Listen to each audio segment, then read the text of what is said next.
Et marqué, on avait été dans le Saïf Dalet, dans Shulchan Aruch, le Mishnah Berurah, ce Siman Samer, on était à Sektan Yud, concernant le fait qu'il y avait deux dimensions dans ce qu'on appelle Kavanah de la mitzvah.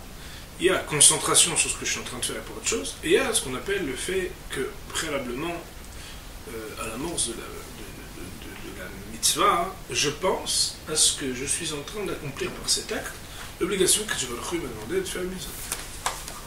Shulchan Aruch, il va amener deux opinions, il va dire Vechen Halacha, on dit là-dessus Mishnah Berurah. Vechen Halacha, Ktav Magen Avraham, Beshem Arad Baz, le Magen Avraham, il a écrit une Arad Baz. C'est Davka Mitzvah de Horaïta. Ceci n'est valable que à propos du Mitzvah de Horaïta. Ça veut dire d'ordre de la Torah. Aval Mitzvah de la banane, en Tzalir Kavanah. Mais les Mitzvah de la banane, pas besoin de Kavanah. Ou le fils d'après ça, Kol Abrachot Shem Gamken de la banane, ne va de Birket Hamazon. Toutes les bénédictions qui sont des Rabbanan à part le Birket Hamazon, le Kiven Bem Latzet, Yatzam Bedi Avad, s'il n'a pas eu l'intention d'être acquitté par la bénédiction, il serait quand même Yotze. Il serait quand même acquitté. Cependant, il y a un problème. Pourquoi?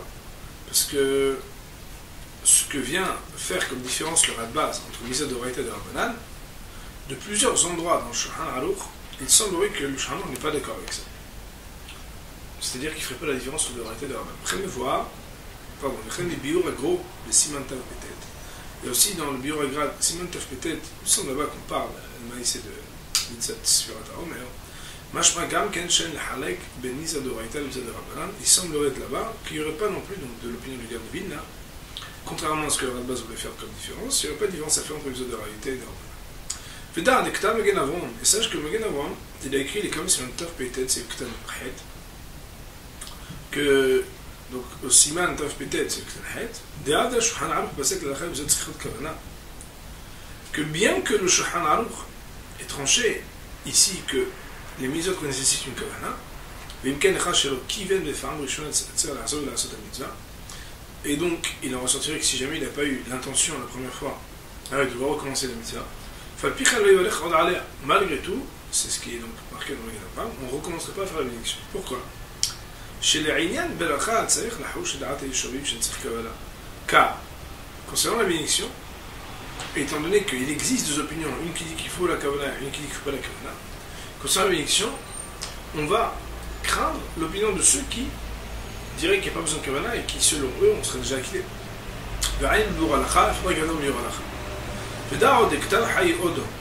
Il faut savoir, sache aussi que il a écrit le Hayy Adam le Klal Samihet. Des mal de matzrichinen, l'el hazol ve la asot, un mitzvah, que ce qu'on exige de lui de commencer à faire la mitzvah, c'est quand on peut supposer que la première réalisation n'était pas pour en faire une mitzvah. Comme par exemple Bitkarash était l'Itlamet quand il s'entraînait à sonner, ou bien quand le Kadat Shema a été lu à un moment où il apprenait à lire, ou des choses qui ressemblent à cela. Mais par contre, s'il lit le Kadat Shema à la place qui est la sienne dans l'ordre de la prière, ou bien un bonhomme il mange la matzah à l'heure où tout le monde mange la matzah. Ou bien un taka, il sonne chauffard, qu'il a fait le netilat lulav, donc il a pris les 4 espèces, malgré le fait qu'il n'a pas eu la kavanah de Yotze, il est Yotze. Charé, car voilà, Mishum Zer, on sait qu'il est Yotze. Parce que pourquoi il le fait? C'est pour être Yotze. Étant donné que l'action qu'il est en train de réaliser, ou sa récitation, telle qu'elle a été faite, révèle, par le simple fait qu'elle est faite et récitée, que si ce n'était l'intention d'être acquitté de la mitzvah, il n'aurait jamais fait. Bien qu'il a peu de kavanah, alors il est quand même Yotze. Ce sont les paroles du Hayy Adam. Adkan les choses. Qu'est-ce qu'il veut dire par là? Alors, je pense que nous on a expliqué un peu ce que lui va expliquer, mais bien entendu, peut-être qu'il va l'expliquer un petit peu mieux. Il veut dire ici, lorsque il est démontré par rapport au sujet dont on parle que l'action qu'il a faite c'était pour être acquitté, bien qu'il n'a pas été explicite et clairement intentionné d'être acquitté, mais de manière standard. C'est-à-dire, quand l'action ne laisse pas entendre que la seule raison pour laquelle il le fait, c'est pour être Yotze la mitzvah, c'est sûr qu'il serait pas yotzek. Il est habillé au sol de Souka comme Bémet, on le voit dans les Tosafis de Souka. Le maïs, je ne me rappelle pas le sujet là-bas, mais l'idée c'est par exemple, peut-être c'est ça. L'idée c'est par exemple, un bonhomme par exemple, il prend le loulav et le truc pour le donner à son copain. Mais c'est l'heure où tout le monde fait un petit loulav, ou bien une heure avant. Alors, le maïs, si, parce qu'en réalité on sait bien que par exemple, on retourne le létrog avant de faire la bracha, etc. Il ne faut pas qu'on soit déjà yotzer avant de faire la bracha. Le maïs, à partir du moment où, pour une raison ou pour une autre, il ne laisse pas voir de son action que la raison certaine pour laquelle il le fait, c'est pour être yotzer la misère et qu'il le fait stable, alors bien sûr, ce ne serait pas. Bechol les inyan bedi'aba, tout ça c'est a posteriori bien sûr. Avec les kathila, avec les liza, les kavim kodem comme liza, la tête de la liza. Mais a priori, c'est bien entendu certain qu'il faut être vigilant, d'avoir l'intention, avant chaque mitzvah, d'être acquitté de l'obligation de mitzvah. C'est d'ailleurs ainsi que tous les décisionnaires l'ont rapporté dans leur livre. Ayen Hadan, Kafalev, Riyan Hayadam, Lenech Haïm, Chodkat Shema, Maasera, du Gaon de Vilna, etc. Nous allons voir sur ce séif, qui est fort intéressant et fort important, qu'est-ce qui ressort de la Lachol Maasé. Sachant que, rappelons, nous avons parlé du Radbaz, qui fait une différence entre Deoraita et des Rabbanan, alors que, a priori, sur le Shulchan Aruch et le Gaon de Vilna, il n'y a pas de différence à faire. On a vu que, d'après le Magen Avraham, on ne ferait pas de bénédiction, même si on referait le mitzvah, dans le cas où on appelle la kavana. Et ensuite, nous avons vu les paroles du Chai Adam, à savoir que, à partir du moment où l'action qu'on a fait, si on fait le bilan des forces, disons les choses simplement, pour lesquelles tu as fait ce que tu as fait, même si tu n'as pas eu l'intention, mais le simple fait que tu fasses cette action, ça répond au fait que la manière à laquelle tu l'as fait, c'était pour faire la mitzvah. Alors, dans un cas pareil, tu n'as pas besoin de recommencer à faire la mitzvah, parce que tu en aurais déjà été acquitté. Alors, une petite notation qui nous a ramené ici, concernant le din qui a été cité du Radbaz, il est marqué ici que Kafahaim Katav Shlefi Da'ata Ali, Kafahaim a écrit au nom du Harizal, comme mitzvah blo kavana ali ki gouf belo neshama.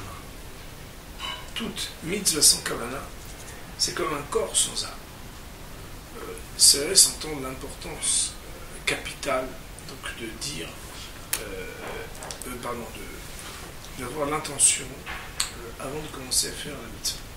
Il faut savoir que de cette halakha qui est ramenée ici dans Shulchan Aruch, l'habitude a été prise principalement dans les communautés sfaradiotes de dire les Shem Yihud Kodesh Belichu, c'est-à-dire qu'on a l'intention d'accomplir des choses très profondes dans l'accomplissement de cette mitzvah, qu'on veut faire quelque chose qui apaise et qui donne le nahat HaKadosh Baruch Hu, d'accomplir la volonté d'Hachem, Vinoram, etc. Et c'est parce que préalablement à l'accomplissement de la mitzvah, on a dit cela, que quelque part on se prévient et on se concentre et on aura dit ce qui permettra d'être yotzer de la mitzvah. Cependant, il faut savoir que le Nodar Biyuda, Rav Yecheskel Lando de Prague, fait remarquer que parfois on banalise le Nusach de l'Echem Yehud pour le lire comme si on comprenait quelque chose ou comme si on avait à voir avec les kavanot très profondes de l'accomplissement du mitzvah, alors qu'en réalité on en est très loin. Des fois des gens étudient même pas des Echem Yehud avec cœur, comme s'ils étaient là à comprendre tout ce qui se passait. C'est pourquoi, soit c'est important de se concentrer, c'est même important de dire qu'on va accomplir la mitzvah, mais d'autres, par exemple chez les Ashkenazim, il y a dans des Sidorim un Nusach, une version beaucoup plus courte, qui d'ailleurs répond un peu à la remarque de Nodar qui dit Ineni Mouchan Zunan, me voici prêt et organisé donc, pour accomplir telle mitzvah ou telle mitzvah. Cela répond aux mêmes exigences que ce que Shulchan Aruch dit qu'il faut une kavana, mais quelque part ça peut être un peu plus modeste, au moins dans la version du texte. Bien entendu, la Chol Maaseh, si Bémet, que ce soit Ben Ishai, Hida, d'autres, ont donné la version de l'Echem Yehud, alors c'est que formellement, il n'y a pas de problème de le réciter, mais il est bon de savoir cela afin de se sentir petit et d'avoir principalement comme intention, quand on récite ce texte, d'accomplir la volonté de la Kadosh Baruch. Il y a marqué dans le Seif He, Kola et Shema velo kiven nibo bepasuk lishon shomea Shema Israël lo yatsa yedei chavato. והשאר, אם לא כיוון ניבו אפילו היה קורא בתורה, או מגיע פרשיות האלו בעונת קריאת שמע, יצא והוא שכיוון ניבו בפסוק ראשון. הקורא את שמע, celui qui lit le קריאת שמע, ולא כיוון ניבו, et qui ne s'est pas concentré, le pasuk rishon, à propos du premier verset, שהוא שמע ישראל, qui est שמע ישראל, השם אלוקינו השם אחד, לא יצא ידי חובתו, il n'est pas acquitté de son obligation. Sous-entendu, il devra recommencer. Dans le Shulchan Aruch, il n'est pas marqué qu'il n'a pas eu l'intention de faire la mitzvah, mais peut-être ici qu'il parle de la deuxième dimension de la Kavanah, ça veut dire de penser à Pirush Amini. Ve'ash'ar, et pour le reste, c'est-à-dire le reste du corps de Kriyat Shema, que c'est Ve'avta, Ve'aya, Vayomer, Im lo kiven libo, si il ne s'est pas concentré, Afilu aya kore batora, même si il était uniquement en train de lire dans le Sefer Torah, ou magia parashiot, ou bien en train de corriger même des parashiot de la Torah, tout en les lisant. Aïd ou be'onat Kriyat Shema, mais il le fait au bon moment de Kriyat Shema, et ça il serait acquitté. Ve'u, par contre, pour être acquitté de la suite, c'est à la condition, chez Kiven Libo et Pasok Elishon, qu'il ait eu l'intention et la concentration nécessaire du premier verset. Voyons sur cette partie les paroles du Mishnah. Et marqué dans Serif et Serif Katan Yudalev, Kiven Libo, Kavanazu Amurakan. L'intention et la concentration qui est dite ici dans le Shulchan Aruch, elle n'est pas Kavana Amura Serif Dalet. Elle n'est pas comme la Kavana dont on parle dans le Serif Dalet, c'est-à-dire la ligne plus haut. Déjà, moi, Kavana c'était Dehovat Mitzvah. Parce que là-bas, on parlait de quoi? De la concentration et de la pensée qu'il faut avoir d'accomplir la mitzvah, l'obligation. Zebainan, l'echol parashiot. Et cela, c'est nécessaire. Concernant toutes les parashiot du Kriyat Shema, comme Moshe Katav Alito vers Rosh Hashanah, comme le Ritva l'a dit dans Rosh Hashanah, Veshita Mekobetset Bebrachot, et un autre Rishon, Veshita Mekobetset Bebrachot, Mashen Ken Kavanazu. Ce qui n'est pas le cas ici de cette kavana dont on parle ici, où l'idbonen, c'est de réfléchir, de la souma libo, et de placer sur son cœur, machéou omer, de comprendre, ou en tout cas de penser à ce que l'on dit. Ou les kach ou les rikuvad rak bepasuk alishon. Et c'est pourquoi, c'est-à-dire, puisqu'il faut penser au pirush amidim, l'explication des mots, il n'est à ce point important et condition sine qua non fait d'être acquitté, que concernant le premier verset, car il y a là-bas l'essentiel de ce qu'on appelle le fait de recevoir sur soi le joug de la royauté divine et d'accepter et de proclamer l'unicité d'Hachem. Mais Béhémet, il y en a qui disent que aussi l'autre intention qui dit d'être acquitté de la mitzvah est indispensable pour le premier verset. Autrement dit, il existerait, par rapport à ce qu'on a dit déjà plus haut dans Mishnah Bora, une opinion qui dirait qu'à partir du moment où tu as lu le Kriyat Shema, à la place qui est la sienne, dans un circonstanciel de manière, de temps, ou de placement dans la prière, qui vient montrer que tu veux faire ta mitzvah, que l'intention d'accomplir la mitzvah d'Hachem dans cette lecture ne serait pas formellement dérangeante, puisque quand c'est stam, mais que le stam, il est que les maîtres stam, tu es en train de le faire pour la mitzvah, alors c'est bon. Et cela aurait aussi la même force pour le premier verset, puisque ce verset aussi tu le dis au moment où tu le dis. Et que la seule intention qui serait les rikuva, qui empêcherait la commission de la mitzvah, et qui serait différente entre le premier verset et les autres, c'est l'intention de penser au pirush amidim, l'explication, le commentaire et on va dire le sens des mots qu'on voit ici dans le premier verset.